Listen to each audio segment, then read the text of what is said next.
The mock battle fought between the USA and Spain.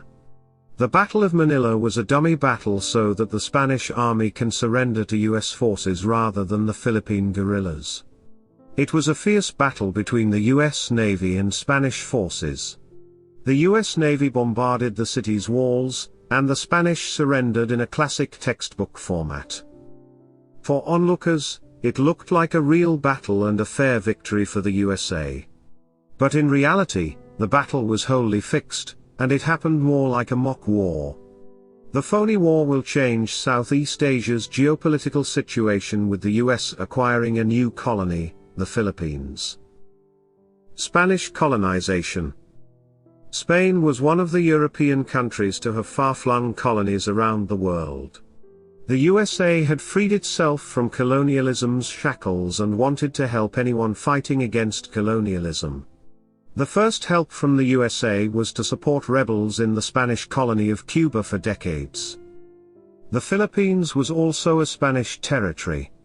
The Spanish squandered the natural resources of the Philippines and filled the coffers in Madrid.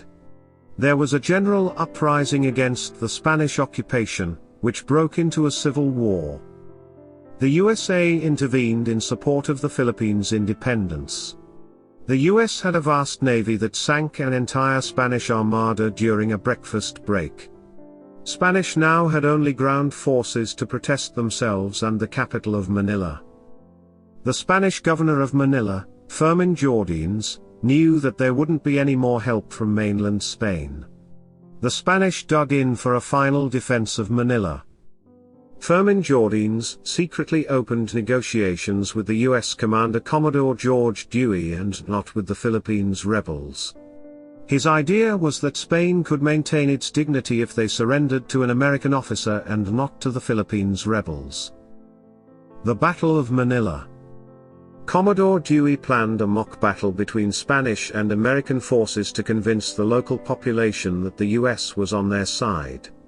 The plan was that the US Navy would start bombarding the city, and the Spanish would wave the white flag and surrender. Other US officers were not aware of the deal. When the call to bombard came, some Americans attacked the city center and caused severe damage. The Spanish garrison surrendered as per the plan. US troops moved and captured Manila, which would start another war in the Philippines. After the USA defeated the Spanish army in the Philippines, the Philippine rebels expected independence, but it received a shock. The USA paid $20 million and bought the Philippines from Spain. The purchase started a new conflict between the USA and Philippines rebels. The USA now had the Philippines, which gave it a stepping stone to China. Using the Philippines, USA was able to trade with China efficiently. The USA, which was just out of colonization, conquered and colonized the Philippines. In World War II, the Philippines became a major battlefield where American and Filipino forces fought together against Japanese imperialism. The United States granted the Philippines independence in 1946.